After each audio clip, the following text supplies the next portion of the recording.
উপমহাদেশের সঙ্গীত জগতের এক স্বর্ণালী অধ্যায়ের অবসান ঘটল কিংবদন্তি কণ্ঠশিল্পী আশা ভোসলের প্রয়াণে।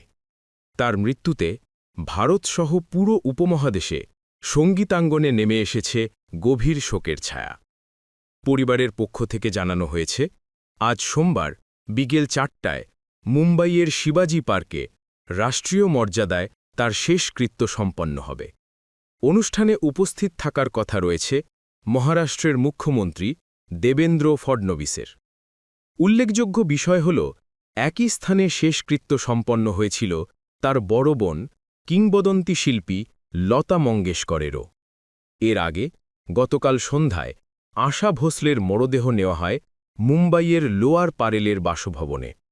আজ সকাল 10টা থেকে দুপুর 2টা পর্যন্ত ভক্তদের শেষ শ্রদ্ধা জানানোর জন্য সেখানে রাখা হয়েছে তার মরদেহ।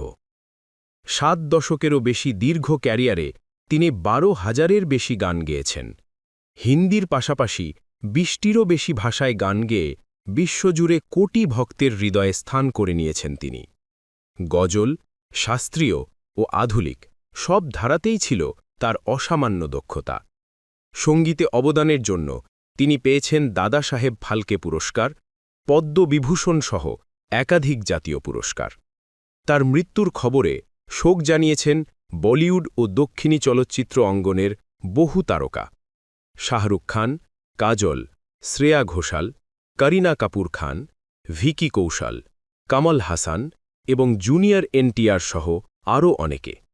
উল্লেখ্য, গতকাল অর্থাৎ 12ই এপ্রিল মুম্বাইয়ের ব্রিচ ক্যান্ডি হাসপাতালে চিকিৎসাধীন অবস্থায় তিনি শেষ নিঃশ্বাস ত্যাগ করেন। অসুস্থ হয়ে পড়ার পর তাকে দ্রুত হাসপাতালে নেওয়া হলেও সংক্রমণ ও বয়সজনিত জটিলতায় তার শারীরিক অবস্থার অবনতি ঘটে। চিকিৎসকদের মতে একাধিক অঙ্গ বিকল হয়ে যাওয়ায় তার মৃত্যু হয়েছে।